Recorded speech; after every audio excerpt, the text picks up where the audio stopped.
adik-adik, gak kerasa udah hari Minggu lagi.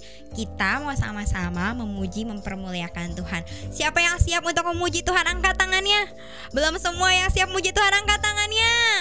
Oke, kita sebelum memuji Tuhan, sebelum kita dengerin firman Tuhan, kita mau sama-sama bersatu dalam doa. Semuanya ikutin Cici berdoa ya. Mari kita berdoa. Tuhan Yesus, terima kasih untuk hari ini. Sekarang kami mau memuji, memuliakan nama Tuhan. Tuhan pimpin ibadah kami dari awal sampai akhir. Hanya dalam nama-Mu kami berdoa. Haleluya. Amin. Ayo adik-adik, sekarang kita mau bangkit berdiri. Kita mau muji, kita mau mempermuliakan Tuhan. Kita mau bersorak bagi Tuhan kita.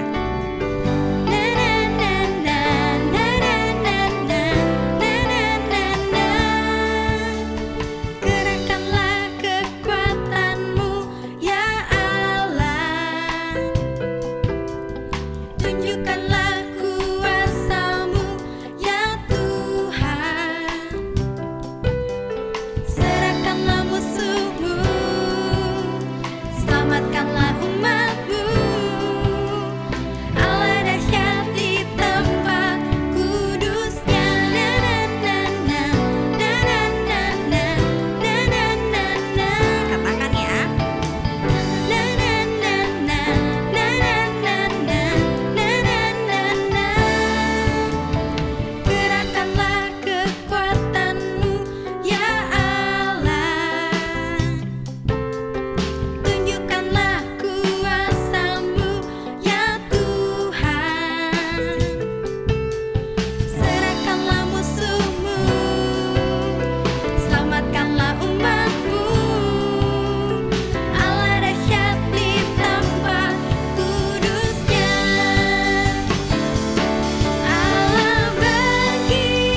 Selamat pagi adik-adik semua.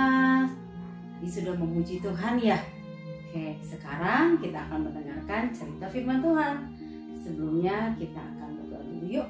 Lipat tangannya, tutup matanya. Ikuti Tante Eli berdoa ya. Oke. Tuhan Yesus, terima kasih Tuhan sudah pimpin kami beribadah. Sebentar kami mau mendengarkan cerita firman Tuhan. Kami mau duduk diam mendengarkan firman Tuhan. Dalam nama Tuhan Yesus kami berdoa. Amin. Ya, anak-anak, sekarang Tante Erli mau bacain dulu ya satu firman Tuhan diambil dari Kejadian 6 ayat 9. Begini bunyinya. Inilah riwayat Nuh. Nuh adalah seorang yang benar dan tidak bercela di antara orang-orang sejamannya. Dan Nuh itu hidup bergaul dengan Allah. Nah, anak-anak, ayat firman Tuhan ini berkata, katanya Nuh itu ada orang benar, tidak bercela di antara orang-orang sejamannya. Jadi Nuh itu hidupnya berbeda loh dengan orang-orang atau teman-temannya. Nah, anak-anak, ceritanya begini ya. Anak-anak ingat ya, ada cerita Adam dan Hawa. Ingat ya, bahwa bumi ini diciptakan, kemudian Tuhan menciptakan Adam dan Hawa sebagai manusia pertama. Kemudian Adam dan Hawa memiliki anak, ya, beranak cucu, dan bumi dipenuhi oleh manusia. Tapi anak-anak, manusia itu sudah jatuh dalam dosa. Jadi kecenderungan hati mereka tuh inginnya berbuat dosa, ingin berbuat salah, ingin berbuat jahat.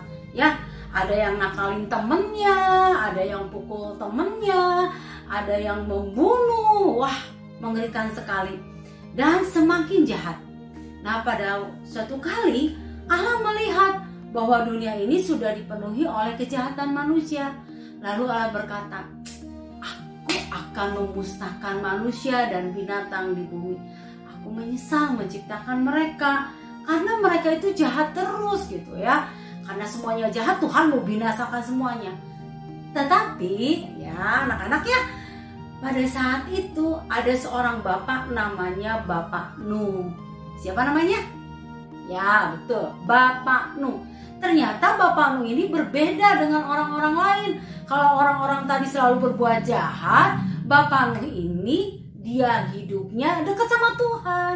Dia mengikuti Tuhan, dia taat sama Tuhan, dan dia tidak mau berbuat jahat kayak teman-temannya, orang-orang sejamannya. Dia berbuat baik. Nah, akhirnya Allah berkata kepada Nuh, ayo kamu bikin sebuah perahu yang besar, ya, besar sekali, dan di dalamnya dibikin kamar-kamar.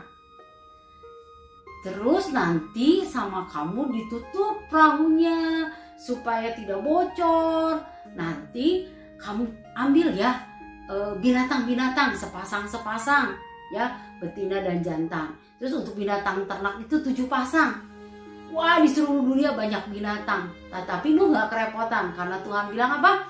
Binatang-binatang yang merayap, binatang-binatang burung-burung di udara, semua akan datang dengan sendirinya kepada Nuh. Oleh sebab itu Nuh harus bikin sebuah perahu besar, atau yang sering kita dengar dengan nama bahtera. Nah, anak-anak, ternyata Nuh itu nggak banyak nanya-nanya. Nuh itu taat sama Tuhan. Jadi dia langsung aja bikin bahtera. Dia kumpulin kayu, dia bentuk satu bahtera yang besar sekali, dibikin kamar-kamarnya. Dan betul, gak lama kemudian ada banyak binatangnya datang. Kemudian Nuh juga mengumpulkan binatang-binatang itu. Dan tidak lupa Tuhan juga memerintahkan kepada Nuh supaya Nuh mengumpulkan banyak makanan, ya, untuk Nuh sendiri, untuk para binatang itu. Dan Tuhan bilang apa? Kamu Bapak Nuh dengan istri kamu, dengan 3 anak kamu, anaknya ada 3 ya, Sem, Ham, dan Yafet. Ayo, siapa tadi nama anaknya Nuh? Sem, Ham, dan Yafet. Kemudian Tuhan bilang anak-anakmu juga masuk, juga istri-istri dari anak-anak kamu juga masuk, supaya mereka terlindungi di dalam perahu tadi. Karena Tuhan bilang sama Nuh, aku akan membuat air bah. Apa itu air bah? Yaitu air banjir yang besar sekali, sampai seluruh dunia ini akan tertutup. Dan ternyata Nuh memang taat sama Tuhan. Dia ngikutin Tuhan, gak seperti teman-temannya yang lainnya yang tidak mau taat sama Tuhan. Nah, anak-anak ya, jadi Tante Erli juga mau mengingatkan anak-anak dari cerita ini. Mari kita menjadi anak-anak Tuhan yang berbeda dari orang lain. Kalau kita punya teman yang nakal, kita nggak nakal. Kalau ada teman yang tidak taat sama orang tuanya, kita tetap menjadi anak yang taat sama orang tua kita. Kalau ada teman yang bilang, aku nggak mau baca Alkitab, aku malas, aku mau main game saja. Wah, anak-anak kita harus berbeda. Kita tetap mau baca Alkitab sampai teman-teman kita yang nakal menjadi baik seperti kita juga. Oke? Ya. Nah, itu sekian cerita dari Tante Erli. Nah, kalian tetap semangat ya, walaupun di rumah sekolah minggunya, tetap semangat ikut Tuhan.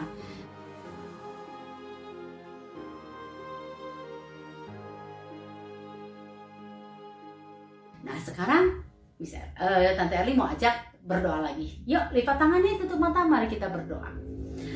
Tuhan Yesus, terima kasih kami sudah mendengarkan cerita firman Tuhan.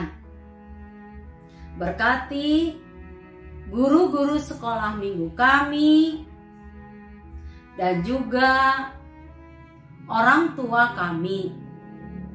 Dalam nama Tuhan Yesus kami berdoa. Amin. Ya, dadah. Tuhan Yesus berkati. Selamat hari Minggu.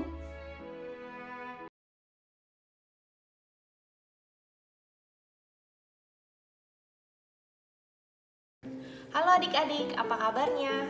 Kakak harap kalian semua sehat selalu ya. Aktivitas kita pada hari Minggu ini adalah membuat telepon benang. Yuk kita ikuti videonya supaya kita tahu bagaimana cara membuatnya. Berikut adalah alat dan bahan yang akan digunakan untuk membuat telepon benang. Pertama ada gelas. Kalian bisa menggunakan gelas dari plastik ataupun dari styrofoam. Kemudian ada benang. Ini kakak pakai benang wool ya. Kalian bisa pakai benang jahit juga untuk digunakan. Kemudian ada tusuk gigi ataupun kalian bisa menggunakan tusukan yang tajam untuk membolongi kertas, dan ada gunting. Hati-hati ya dalam menggunakan gunting. Pertama-tama yang kita lakukan adalah melubangi bagian bawah gelas menggunakan tusuk gigi seperti ini ya. Hati-hati ya saat melubangi gelasnya. Langkah selanjutnya kita potong benang yang kita punya kurang lebih sekitar 1 meter menggunakan gunting. Setelah itu kita masukkan benang lewat bagian bawah gelas yang sudah kita bolongi tadi ya. Nah, kalau sudah masuk seperti ini, kita buat simpul ya, supaya benangnya tidak keluar lagi melalui lubang yang tadi kita buat. Setelah benangnya masuk, kita buat simpul seperti ini. Dan pastikan bahwa benangnya tidak keluar lagi melalui bagian bawah gelas. Seperti ini ya. Jangan lupa buat juga untuk gelas yang satunya lagi.